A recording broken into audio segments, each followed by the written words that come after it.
প্রিয় চাকরি প্রত্যাশী বন্ধুরা, আসসালামু আলাইকুম। আশা করি আল্লাহর রহমতে আপনারা সকলে ভালো আছেন। তো ইতিমধ্যে আপনারা দেখতে পারছেন স্বাস্থ্য সহকারী পদে নিয়োগ বিজ্ঞপ্তি প্রকাশিত হয়েছে। 104 জন নেবে। এছাড়াও দেখতে পারছেন আদার্স 6 ক্যাটাগরি, 7 ক্যাটাগরি, 8 ক্যাটাগরি, 9 ক্যাটাগরির পোস্ট রয়েছে।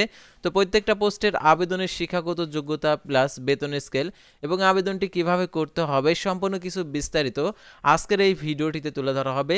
সাধারণত কমিউনিটি ক্লিনিকের আন্ডারের এই নিয়োগ বিজ্ঞপ্তিটা আর কি স্বাস্থ্য সহকারী পদে, অর্থাৎ এই নিয়োগ বিজ্ঞপ্তিতে আবেদনের ক্ষেত্রে শিক্ষাগত যোগ্যতা এবং আবেদনের শুরুর তারিখ, শেষ তারিখ, আবেদনের পরীক্ষাটা কোথায় হবে এবং আবেদনের ক্ষেত্রে বয়স সীমা এবং আবেদনের পরীক্ষা এমসিকিউ হবে না লিখিত হবে, সম্পূর্ণ কিছু বিস্তারিত আজকের এই ভিডিওটিতে জানতে পারবেন। তাই ভিডিও শুরুর প্রথমে আপনি যদি অল জব নিউজ বাংলাদেশ এই চ্যানেলে প্রথমবার এই ভিডিওটি দেখে থাকেন তাহলে আমাদের এই চ্যানেলটিকে সাবস্ক্রাইব করে রাখবেন এবং notification bell button all press করে রাখবেন। এই ভিডিওটিতে একটি লাইক করে দেবেন। আর যারা ইতিমধ্যে আমাদের এই চ্যানেলটিকে সাবস্ক্রাইব করে পাশে রয়েছেন তাদেরকে অসংখ্য ধন্যবাদ। আর যারা আমাদের ফেসবুক পেজে ভিডিও দেখছেন, আমাদের ফেসবুক পেজটি লাইক দিয়ে ফলো করে আমাদের ফেসবুক পেজের সঙ্গেই থাকবেন। ডিসক্রিপশন বক্সে আমাদের ফেসবুক পেজের লিঙ্ক দেওয়া রয়েছে, তো আপনারা আমাদের ফেসবুক পেজে গিয়ে নিয়োগ বিজ্ঞপ্তি সংক্রান্ত এ টু জেড বিষয় জেনে নিতে পারবেন। তাছাড়া জরুরি প্রয়োজনে হোয়াটসঅ্যাপ এবং ইমো নাম্বার দেওয়া রয়েছে, যোগাযোগ করতে পারবেন। আর আমাদের ফেসবুক পেজ এবং ইউটিউব চ্যানেলে যে সকল আপডেটগুলো জানতে পারবেন, সরকারি, বেসরকারি, এনজিও, ডিফেন্স, শিক্ষক নিয়োগ, sales, marketing, railway job, NGO job, এক কথায় সকল ধরনের নিয়োগ বিজ্ঞপ্তির আপডেট জানতে পারবেন। পাশাপাশি নিয়োগ পরীক্ষার সময়সূচিগুলোও জানতে পারবেন। আর জরুরি প্রয়োজনে মেসেঞ্জার অপশনে গিয়ে মেসেজ করে নিয়োগ সংক্রান্ত তথ্যগুলো জেনে নিতে পারবেন। তো আর কথা না বাড়িয়ে চলে যাচ্ছে মূল বিষয়ে। যেহেতু সিভিল সার্জনের আন্ডারে নিয়োগ বিজ্ঞপ্তি স্বাস্থ্য সহকারী পদে, সেই নিয়োগ বিজ্ঞপ্তিগুলো আপনাদেরকে দেখে দিচ্ছি। তো প্রথমে আমরা দেখে নেব আর কি প্রথমে যে পোস্টগুলো রয়েছে, অর্থাৎ দেখতে পাচ্ছেন এখানে জাতীয় বেতনের স্কেল 2015 সাল অনুযায়ী বয়স, শিক্ষাগত যোগ্যতা এবং যে সকল জেলার প্রার্থীগণ আবেদন করতে পারবে, তো সেই সকল জেলার নামও এখানে উল্লেখ করা রয়েছে। আর নিয়োগ বিজ্ঞপ্তিটা প্রকাশিত হয়েছে 10/2/2025 খ্রিস্টাব্দ তারিখে, অর্থাৎ 10 ফেব্রুয়ারি 2025 খ্রিস্টাব্দ তারিখে। তো দেখতে পাচ্ছেন এখানে যে পদগুলো রয়েছে, প্রথমে আমরা দেখতে পারছি যে 7 মুদ্রাক্ষরিক কম্পিউটার অপারেটর, দেখতে পাচ্ছেন এখানে 14তম গেট, 10,200 টাকা থেকে 24,680 টাকা বেতনে, পদের সংখ্যা 3টি, পদের সংখ্যা একটি। আর এটা দেখতে পাচ্ছেন অনূর্ধ্ব 32 বছর।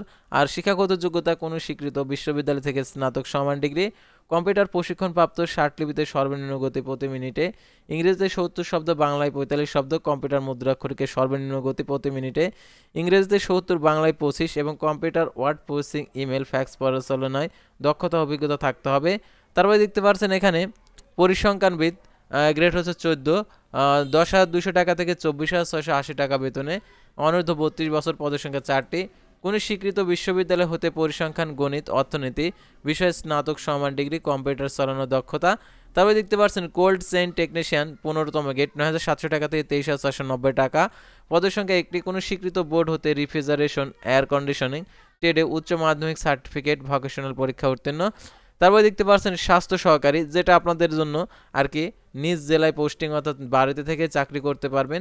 গ্রেড হচ্ছে 14, গ্রেড হচ্ছে 16, 9,300 টাকা থেকে 22,490 টাকা, 32 বছর, 104 জন নেবে, কোনো স্বীকৃত বোর্ড হতে মাধ্যমিক স্কুল সার্টিফিকেট সমান পরীক্ষা উত্তীর্ণ।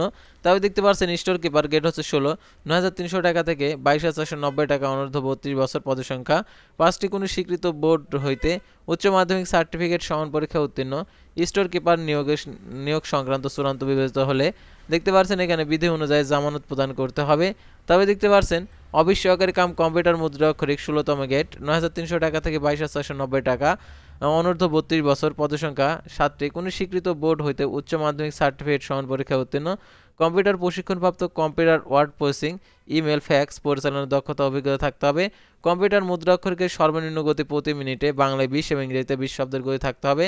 তারপর দেখতে পাচ্ছেন এখানে ওয়ার্ড মাস্টার, 16তম গেট, 9,300 টাকা থেকে 22,490 টাকা, অনূর্ধ্ব 32 বছর, পদের সংখ্যা একটি, কোনো স্বীকৃত বোর্ড হতে উচ্চ মাধ্যমিক সার্টিফিকেট সমান পরীক্ষা উত্তীর্ণ। তারপর দেখতে পাচ্ছেন গাড়ি চালক, 15তম গ্রেড, 9,700 টাকা থেকে 23,490 টাকা, পদের সংখ্যা একটি, কোনো স্বীকৃত বোর্ড হতে জুনিয়র স্কুল সার্টিফিকেট সমান পরীক্ষা উত্তীর্ণ, হালকা গাড়ি চালানো, হালকা ভারী, বৈধ ড্রাইভিং লাইসেন্স থাকতে হবে, যোগ্যতা সম্পন্ন চালকদের অগ্রাধিকার। তারপরে দেখতে পাচ্ছেন হচ্ছে গ্রেড 16 আর কি, এটা হচ্ছে 15-16 আর কি, যেটা হচ্ছে গাড়ি চালক, গ্রেড 16 যেটা হচ্ছে 4 জন নেবে। আর ল্যাব অ্যাটেন্ডেন্ট অনূর্ধ্ব 32 বছর, পদসংখ্যা একটি, কোনো স্বীকৃত বোর্ড হতে মাধ্যমিক স্কুল সার্টিফিকেট, সমান পরীক্ষা উত্তীর্ণ। আর এখন এই নিয়োগের ক্ষেত্রে যে সকল জেলার প্রার্থীগণ আবেদন করতে পারবেন, তো এখানে দেওয়া রয়েছে, অর্থাৎ যে সকল জেলার প্রার্থীগণ আবেদন করতে পারবেন, প্রার্থীকে ফরিদপুর জেলার স্থায়ী বাসিন্দা হতে হবে, অর্থাৎ যারা ফরিদপুর জেলার স্থায়ী বাসিন্দা রয়েছেন তারা এই নিয়োগে আবেদন করতে পারবেন। আর এই নিয়োগের ক্ষেত্রে দেখতে পাচ্ছেন এখানে স্বাস্থ্য সহকারী পদের ক্ষেত্রে সংশ্লিষ্ট সাবেক ওয়ার্ড ইউনিয়ন স্থায়ী বাসিন্দা হতে হবে এবং সংশ্লিষ্ট ওয়ার্ডে যোগ্য প্রার্থী না পাওয়া গেলে একই ইউনিয়নের পার্শ্ববর্তী ওয়ার্ডের প্রার্থীদের নির্বাচিত করা হবে। দেখতে পাচ্ছেন স্বাস্থ্য সহকারী শূন্য পদের তালিকা ওয়ার্ড, ইউনিয়ন, উপজেলা ভিত্তিক সিভিল সার্জন অফিস এবং উপজেলা স্বাস্থ্য পরিবার পরিকল্পনা কর্মকর্তা কার্যালয় নোটিশ বোর্ডে ওয়েবসাইটে পাওয়া যাবে। আর এখন হচ্ছে এই নিয়োগের ক্ষেত্রে যে আরও শর্তাবলী দিয়েছে, অর্থাৎ সেই শর্তাবলীগুলো আপনাদেরকে দেখে দিচ্ছি। তো দেখতে পাচ্ছেন গণপ্রজাতন্ত্রে বাংলাদেশ সরকার, অর্থাৎ এটি একটি সরকারি নিয়োগ বিজ্ঞপ্তি, সিভিল সার্জন কার্যালয় ফরিদপুর। তো দেখতে পাচ্ছেন এখানে নিয়োগ বিজ্ঞপ্তি স্বাস্থ্য ও পরিবার কল্যাণ মন্ত্রণালয় স্বাস্থ্য সেবা বিভাগের যে 26/1/2025 খ্রিস্টাব্দ তারিখের সিভিল সার্জনের ফরিদপুর এর নিয়ন্ত্রণাধীন স্বাস্থ্য প্রতিষ্ঠানসমূহ, অর্থাৎ কমিউনিটি ক্লিনিক সমূহের 11 থেকে 20তম গ্রেডের শূন্য পদের জনবল নিয়োগের লক্ষ্যে ফরিদপুর জেলার স্থায়ী বাসিন্দাদের নিকট হতে শর্ত সাপেক্ষে cs.foridpur.teletalk.com.bd ওয়েবসাইটে অনলাইন দরখাস্তের আহ্বান করা যাচ্ছে। অনলাইন ব্যতীত কোনো আবেদনপত্র গ্রহণ করা হবে না। আর অনলাইন আবেদন কীভাবে করবেন সেই নিয়মাবলী এখানে দেওয়া রয়েছে, অর্থাৎ জন্মসূত্রে আপনাদেরকে অবশ্যই বাংলাদেশি নাগরিক হতে হবে। আর দেখতে পাচ্ছেন এখানে প্রার্থীকে 4 মার্চ 2025 খ্রিস্টাব্দ তারিখে 18 থেকে 32 বছরের মধ্যে হতে হবে। বয়স প্রমাণের ক্ষেত্রে অ্যাফিডেভিট গ্রহণযোগ্য নয়। সকল জেলা প্রার্থী এটাতে আবেদন করতে পারবে না। আর সকল প্রার্থী যারা রয়েছেন অর্থাৎ ফরিদপুর জেলায় শুধুমাত্র অনলাইন আবেদন গ্রহণ করতে হবে। আর অনলাইন আবেদন ব্যতীত কোনো আবেদনপত্র গ্রহণযোগ্য হবে না। আর উল্লেখিত পদের সংখ্যার দেখতে পাচ্ছেন উল্লেখিত বিজ্ঞপ্তিতে পদসমূহের পরীক্ষা একই তারিখে অনুষ্ঠিত হবে, অর্থাৎ এখানে অনেকগুলো পদ রয়েছে, প্রত্যেকটা পদের পরীক্ষা একদিনে হবে। সেহেতু আপনারা একটি পদে আবেদন করতে পারবেন, 2টি পদে আবেদন করলে আপনি একটিতে পরীক্ষা দিতে পারবেন আর অন্যগুলোতে পরীক্ষা দিতে পারবেন না। গাড়ি চালক পদের লিখিত পরীক্ষায় উত্তীর্ণের পর বিধি অনুযায়ী মোতাবেক ব্যবহারিক পরীক্ষার অংশগ্রহণ করতে হবে। ব্যবহারিক পরীক্ষায় উত্তীর্ণ প্রার্থীরাই মৌখিক পরীক্ষার জন্য গ্রহণযোগ্য হবে। সরকারি আধা সরকারি স্বশাসিত প্রতিষ্ঠানে চাকরিরত প্রার্থীদেরকে যথাযথ কর্তৃপক্ষের অনুমতিক্রমে আবেদন করতে হবে এবং সকল চাকরিরত প্রার্থীদেরকে মৌখিক পরীক্ষার সময় নিয়োগকারী কর্তৃপক্ষের অনাপত্তির সনদ মূল কপি জমা দিতে হবে।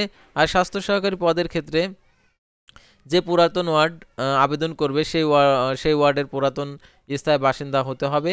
এই একই ইউনিয়নে অন্য ওয়ার্ডের বাসিন্দা আবেদন করতে পারবে না। একই ইউনিয়নে অন্য ওয়ার্ডের স্থায়ী বাসিন্দাগণ আবেদন করতে পারবেন এবং দেখতে পাচ্ছেন এখানে, তবে এখানে যে প্রার্থী যে ওয়ার্ডের বাসিন্দা সেই ওয়ার্ড নম্বর অবশ্যই আবেদনপত্রে উল্লেখ করতে হবে। তবে সংশ্লিষ্ট শূন্য পদের ওয়ার্ডের বাসিন্দাকে যোগ্য প্রার্থী হিসাবে পাওয়া না গেলে অন্য ওয়ার্ড থেকে প্রার্থীদের বিবেচনা, অর্থাৎ যোগ্য প্রার্থী পাওয়া গেলে অন্য ওয়ার্ডের প্রার্থীর বিবেচনা করা হবে না এবং সংশ্লিষ্ট ওয়ার্ডের বাসিন্দা হিসাবে প্রার্থী পাওয়া না গেলে একই ইউনিয়ন বা অন্য ওয়ার্ডের যোগ্য প্রার্থী বিবেচনা করা হবে। অর্থাৎ যে ইউনিয়নে আপনি আবেদন করেছেন এই ইউনিয়নে যদি কোনো যোগ্য প্রার্থী না পাওয়া যায় তাহলে পরবর্তী অন্য ওয়ার্ড থেকে নিয়ে নেবে, এই কথাই বলে দিয়েছে। আর এই আবেদনটা কবে থেকে শুরু হবে সেটা আপনাদেরকে দেখিয়েছি। আর এই নিয়োগের ক্ষেত্রে সাধারণত লিখিত এমসিকিউ, অর্থাৎ লিখিত পরীক্ষা হয়, আবার হচ্ছে এমসিকিউ পরীক্ষা হয়, তারপরে মৌখিক পরীক্ষা। তো তারপর আমরা পরবর্তী সার্কুলারে কী লেখা রয়েছে সেটা আমরা জেনে নেই।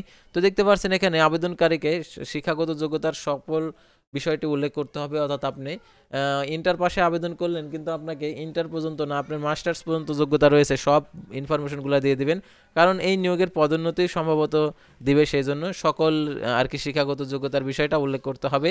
আর অনলাইন আবেদনপত্রের শুরুর তারিখ 17/2/2025 সকাল 10টা, অনলাইন আবেদনপত্র জমাদানের শেষ তারিখ 4/3/2025 রাত 12টা ঘটিকা।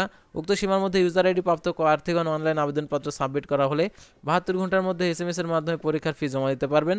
আর অনলাইনে প্রার্থীদেরকে 300x80 পিক্সেল ছবি, স্বাক্ষর 300x300 পিক্সেল ছবি স্ক্যান করে নির্ধারিত স্থানে আপলোড করতে হবে। ছবির সাইজ 100 KB, স্বাক্ষর সাইজ 60 KB হতে হবে।